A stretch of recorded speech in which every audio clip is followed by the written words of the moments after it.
Lo que ocurrió en Washington no es un episodio más de la política mexicana, es un punto de quiebre. Un dirigente opositor decide cruzar la frontera, pararse frente a actores de poder en Estados Unidos y acusar a su propio país de estar vinculado con el crimen organizado. Eso ya tiene consecuencias.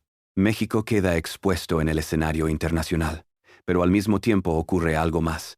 Quien lanza esa acusación se coloca en una posición extremadamente débil dentro de su propio país. Alejandro Moreno, líder del PRI, intenta golpear al gobierno y termina exhibiendo su propia fragilidad política.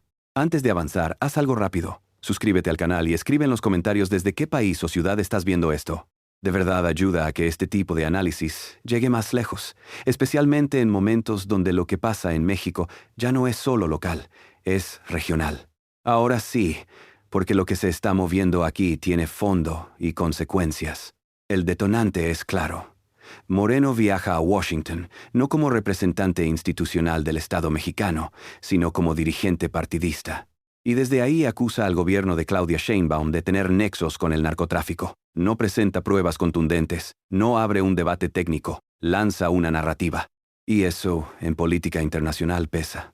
¿Por qué escala tan rápido? Porque no es lo mismo criticar desde el Congreso mexicano que hacerlo desde el extranjero, frente a centros de poder que históricamente han intervenido en la región. El mensaje cambia. Ya no es oposición. Se interpreta como presión externa. Y ahí entra lo que realmente está en juego. No es solo un pleito entre partidos, es el tema de soberanía. Es quién tiene derecho a señalar a México y desde dónde. Si este tipo de análisis te aporta algo distinto, déjame un like. No por rutina, sino porque ayuda a que el contenido se mueva sin depender de narrativas más grandes. Y quédate, porque lo que viene explica por qué esto no fue improvisado. Ahora, hay que mirar unos días atrás. Esto no nace en Washington. Esto empieza en México, con un político que ya venía acorralado. Las imágenes son fuertes. Moreno saliendo por la parte trasera de la Cámara de Diputados, evitando manifestantes, esquivando preguntas. No es una escena menor. Es un símbolo, un dirigente que no puede sostenerse públicamente en su propio territorio. Y las razones están sobre la mesa. Acusaciones de corrupción, enriquecimiento ilícito, manejo irregular de recursos durante su etapa como gobernador. No estamos hablando de rumores sueltos. Hay investigaciones abiertas, hay seguimiento institucional, hay presión mediática. En ese contexto aparece el tema del fuero. La Fiscalía busca retirárselo para que pueda enfrentar un proceso como cualquier ciudadano. Pero el procedimiento se bloquea. PRI y PAN cierran filas. Se frena el avance. Y aquí viene la primera contradicción fuerte. Por un lado, se impide que la justicia avance dentro de México. Por otro, se acude al extranjero a denunciar al gobierno. Es un doble movimiento que no pasa desapercibido. Déjame preguntarte algo directo. ¿Tú cómo lo ves? ¿Crees que esto es una estrategia válida de oposición o una línea que no se debía cruzar? Escríbelo en comentarios, porque este punto divide mucho. La tensión sube rápido, porque el gobierno responde, y no con silencio. Claudia Sheinbaum toma el tema en su conferencia y lo confronta abiertamente. No lo minimiza, no lo ignora, lo califica. Habla de una actitud irresponsable, de una falta de compromiso con el país, de un intento de desviar la atención de acusaciones personales. Ese posicionamiento importa, porque no es solo una respuesta política, es una señal hacia afuera. México no valida ese discurso.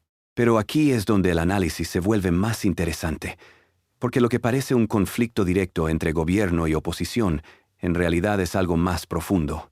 Estamos viendo el choque entre dos formas de hacer política. Una que apuesta por sostenerse dentro del marco nacional, con sus reglas, sus tiempos, sus instituciones.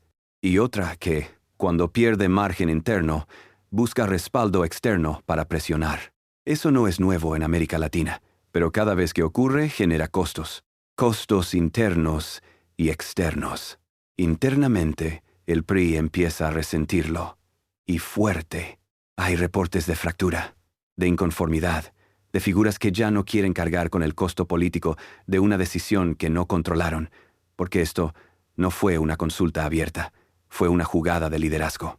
Y cuando el liderazgo se equivoca, el desgaste se reparte. Empiezan los deslindes. Las conversaciones privadas se filtran. Algunos perfiles históricos del partido comienzan a marcar distancia. Otros directamente cambian de postura política. Se habla de un éxodo, no masivo todavía, pero constante, y eso debilita más al partido que ya venía en descenso. Si sigues aquí, es porque entiendes que esto no es solo una nota más. Es un movimiento que puede reconfigurar cosas. Si aún no estás suscrito, considera hacerlo. Este tipo de temas no se agotan en un solo video, y lo que viene puede escalar. Ahora, llevemos esto a un plano más amplio. ¿Por qué Washington? Porque ahí se construyen narrativas que después bajan a otros niveles. Medios, organismos, decisiones políticas. No es casualidad, es estratégico. Pero también es riesgoso.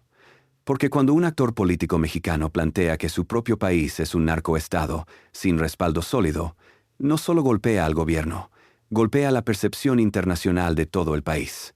Inversiones, relaciones comerciales, acuerdos bilaterales, todo se mueve en función de confianza. Y ese tipo de declaraciones la erosionan. Aquí entra otro elemento. La Cancillería mexicana ya está reaccionando, moviendo contactos, aclarando versiones, intentando contener el daño, porque esto no se queda en lo mediático. Tiene efectos reales. Mientras tanto, en paralelo, siguen las investigaciones financieras. La ruta del dinero, transferencias, propiedades, movimientos en el extranjero. Hay indicios de que se están acelerando operaciones, como si algunos actores estuvieran anticipando escenarios complicados. Y eso agrega presión. Porque si la narrativa en Washington busca posicionar una versión, la narrativa interna empieza a girar hacia otra cosa. Posibles responsabilidades penales. Y llegamos al punto más delicado. El clímax de esta historia no es el viaje, es lo que revela. Revela a un dirigente político que, ante la posibilidad de perder protección legal, decide escalar el conflicto a nivel internacional. Revela a un partido que ya no logra sostener una línea unificada. Revela a un gobierno que responde con firmeza y aprovecha el momento para reforzar su discurso de soberanía. Y revela a una ciudadanía que ya no reacciona igual que antes, que observa, que compara, que cuestiona. ¿Quién queda fortalecido? El gobierno, en términos de narrativa, gana terreno. Se posiciona como defensor de la soberanía frente a un actor que parece ir en sentido contrario. ¿Quién queda debilitado? Moreno, sin duda. Y con él, el PRI, que enfrenta una crisis que ya no es solo electoral, es estructural. Porque esto no se resuelve con una conferencia o con un comunicado. Esto abre una etapa. Ahora viene la parte que muchos están esperando. ¿Qué puede pasar después? Primer escenario. Escalada. Si la Fiscalía insiste con el desafuero y logra avanzar, el caso se vuelve judicial.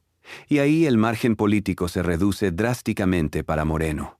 Segundo escenario. Negociación. Sectores del PRI podrían intentar una salida interna. Relevo de liderazgo, control de daños, reposicionamiento. No es sencillo, pero es posible. Tercer escenario. Internacionalización del conflicto. Si el discurso lanzado en Washington empieza a ser retomado por actores externos, la presión puede crecer.